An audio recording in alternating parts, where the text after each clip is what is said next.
Something that's come out of that is the realization that each individual responds very differently to similar interventions, right? Yeah, I mean, that was mine. When we first got those results, we didn't really believe it. Yeah.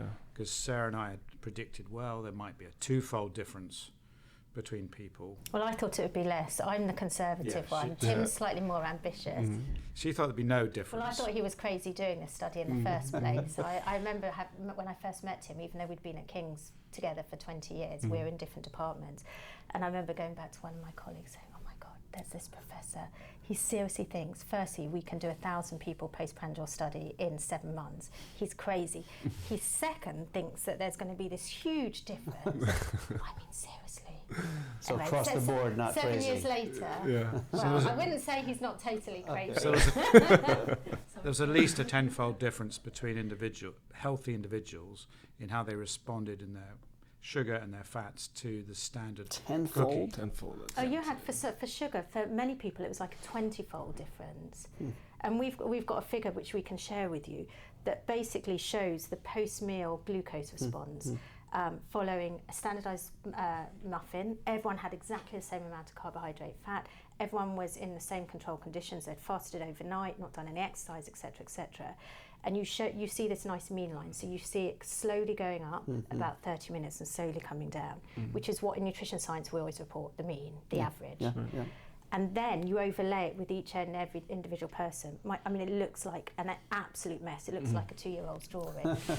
And virtually nobody's on that normal line. Yes. I mean, that's the other thing, right? Yeah. Nobody is average. It's like the chances of you being average for both your triglyceride and your blood sugar were virtually zero. Was there any pattern to that, like a bimodal distribution where you could kind of dissect the group into two, or it was just really... It was like a normal distribution of the variance, yes. Yeah. It was just a total mess. And was it basically. the peak that is most interesting, or the dip that comes later? Well, both are interesting, we found, but we were concentrating more on the peak initially. That's where most of the research was. And that has this big variation. But we also found that the postprandial dip didn't follow a normal distribution, was actually a bit bimodal. So about 1 in 3 women, 1 in 4 men had this quite pronounced postprandial sugar dip. And that was really quite interesting. That and it turns out we had the data. We didn't really know. No one had studied this because this is longer than people generally look after a glucose tolerance test. They sort of give up at 2 hours and go home, you know. But we look at 3 hours and suddenly, and it was actually someone in our team who wasn't a nutrition scientist.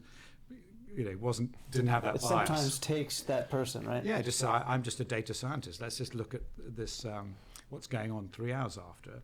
Saw these big dips and then looked and saw those people, gosh, they're hungrier, they're reporting more hunger, and they eat more at their next meal than the people that didn't have that dip. And so... And they were eating 100 calories more at their next meal. They were eating their next meal 30 minutes sooner. And over the day, they were eating over 200 calories more if they were a dipper. Wow. So this is 2 to 4 hours after having a highly refined. And we could all relate to this because you suddenly say, remember, yeah, gosh, if I have a really carby breakfast, you know, I'm in France, I'm eating lots of croissants, you know, and then suddenly 3 hours later I get hungry and I need another one, or I need a coffee and a chocolate or something, you know, or if you're working in the hospital, you grab something carby, suddenly 10:30, oh my God, I'm really hungry, you know, and it sort of made sense, and particularly many women report this, and this is why we saw this female predominance of these dips. And so everyone said, aha, that's absolutely me. Why hadn't anyone thought of this before? And you only think of it because this is this new way of getting data. It'd be hard to capture that without this type of data. Impossible. Yeah, well, typically the postprandial studies that I've run for 25 in the years lab. at King's are in the clinic. We cannulate people, so we put a fixed needle in their arm. We're taking bloods every 15 minutes for 2 hours for glucose, or if you're looking at triglycerides, so blood fat, over 8 hours. Again, it all boils down to money, sadly, because if I need to pay someone to be doing the blood sampling and I'm looking at glucose, it's a lot cheaper just to go with my 2 hours, which is where you get the most dynamic bit of the curve, or that's what we thought.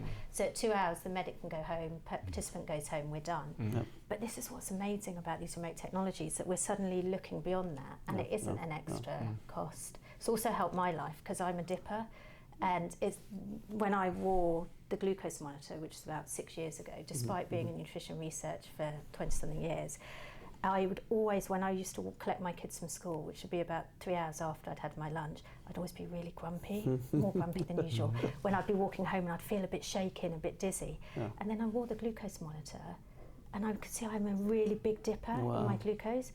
So I've changed my lunch and now I'm a much nicer mum when I collect my kids. Yeah. So that's what I was gonna ask. Have you guys characterized these groups of people as dippers, or what's their characterization exactly? So there isn't, on the analysis we've done so far, and we've had an incredible data scientist been really trying to probe into this, there isn't any distinguishing characteristic. Yes, it's slightly more prevalent in women. Yes, it's slightly bigger in postmenopausal and perimenopausal women. But there isn't, we can't say, oh, you know, Joe Bloggs, you've got this and therefore you're going to be a dipper. What we do know as well is what choices you make have a big impact. And so it's a case, I could choose something for breakfast that causes me to have a dip, or I could make a choice that causes me not to have a dip. So since I've discovered I'm a dipper, I now choose a breakfast that has plenty of protein, healthy fats in, because I know I won't get a dip. So if you are someone that thinks that they are a dipper, and if you actually stop and think, well, you know, 2 to 4 hours after I've had a high carbohydrate load, how do I feel? Some people will be fine. But if you do feel that slight kind of dizziness or real, you know, hunger drive, or, you know, slightly shaky, slightly low energy, it might be that you're a dipper. So just think about how much carbohydrate you're having and whether you can add fat and protein. It brings up this other idea of things you didn't think about when you're doing these studies. So just by using technology, getting people to record things, monitor it, you pick up things you weren't expecting in science because you hadn't predicted it, didn't write it in the grant sort of thing, you know, years before. And one of the things we first noticed is mood and energy reporting. You know, 2 to 3 hours after a meal were changing dramatically in people. And so it was only because we had these apps that people could report it. Because as you know, in medical school, no one teaches you to ask your patients about mood and energy, you know, at different times in the day, right? It's like, you know, it's the worst.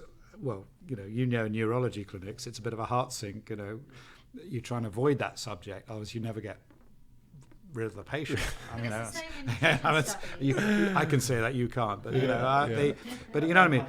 Hey? I love my patients. Of course you do, but we doctors are taught to avoid that subject. It's like, you know, quicksand, you know, and yet that meant we had a blind spot, and we weren't using people to record their own energy and mood levels across the day and see what was happening. So is that correlating? Well, because we're thinking about signs and symptoms that people themselves, without a continuous glucose monitor, might be able to. So that does correlate well with the dip? It does, but not everyone can pick it up. So there are some sensitive people and some people who are just oblivious to what's going on in their blood sugar. So that was Is that a man-woman thing, or independent of?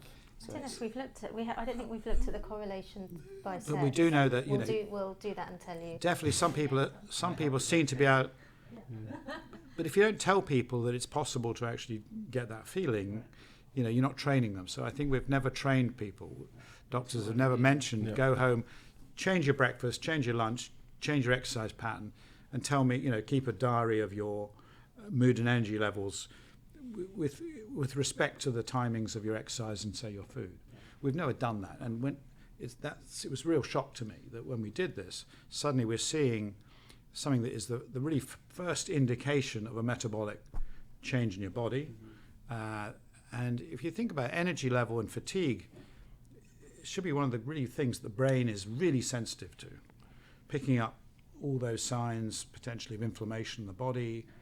You know, I think this is a trick we've been missing, and this is what it's taught me, how important this is, and that we should listen to it. And it also works the other way. So when we got people successfully onto the Zoe program, the people that followed it, the first thing they noticed was a dramatic improvement in mood and energy before anything else. And initially we said, oh well, they're just placebo effects. You know, we didn't really believe it, but then more and more people kept saying it, and it turned out they were also getting these other blood changes and whatever later.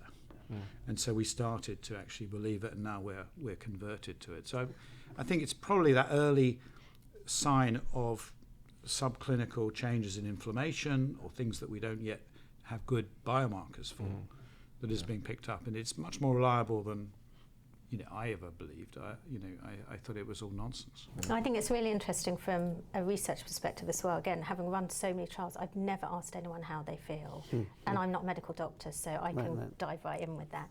But, I mean, you don't ask something so woo-woo or wishy-washy. Right. How do you feel? So remotely unrelated potentially from just sheer calorie. Yeah, so we ask people, well, we take their bloods. We look at measures in that. We don't ask.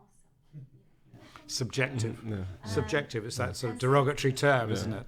And so, we ask people their hunger levels. There's validated analog scales that we use, but we've never ever asked. Well, I've never asked in all of the trials I've run, what's your mood, your energy, mood, energy, alertness, and that's what's been really fascinating with this research. We're now collecting that data in everyone, and we see a big difference. And even in the placebo-controlled studies, we did an RCT where we looked at our Zoe program, which is a personalised way of eating versus the US standard MyPlate guidance, and we asked people at various time points about things like their mood, energy, hunger, and we still saw a significant difference. Wow. Incredible. That's fascinating. Yeah, I mean, I think developing some education around that component alone, how do you recognize the signs and symptoms of mood and energy that might be telling you this particular food or this particular timing of eating? Couldn't glucose tracking in and of itself, if you notice a glucose dip, think about how you feel? Yeah, but I mean, I think we want to also enable people without having to necessarily use all of these different tools. They might not be affordable for everyone, or it might be something someone wouldn't want to do. So I think it's the first studies were done where they were blind to whether they were having a dip or not. So now they tend to see it in the paid product. People can see what's happening, but in the early studies when we first got these correlations, they didn't know. They were having a dip, and they were still reporting mood and energy changes. Fascinating. But I think it's about logging. It's about keeping an eye on what you've been eating. Yeah, being mindful about what you're eating and then how you're feeling after. Don't over-focus. Look, food's to be enjoyed, so don't become obsessive about it. But if you notice, there's certain times of the day I just feel a bit shit. What did I have? Well, how long ago did I have it? Oh, shall I try changing that breakfast tomorrow? See if it's a bit... We've never made that association in the past. We've always said there's one size fits all. It's just fuel. It really doesn't matter the quality of it, what it is. Let's just, anyone who says they feel odd about it, they're just a nutter, That's been the sort of standard go-to advice. So I think we're really seeing everything change now and realizing that there is this personalized, change depending on what you've chosen for your food in how your body's going to react 3 hours later. And I think once you make that link and people can start to think about how they're feeling, whether it's on a daily basis or a weekly basis or whatever it is, but we've never had cause to make people think that before.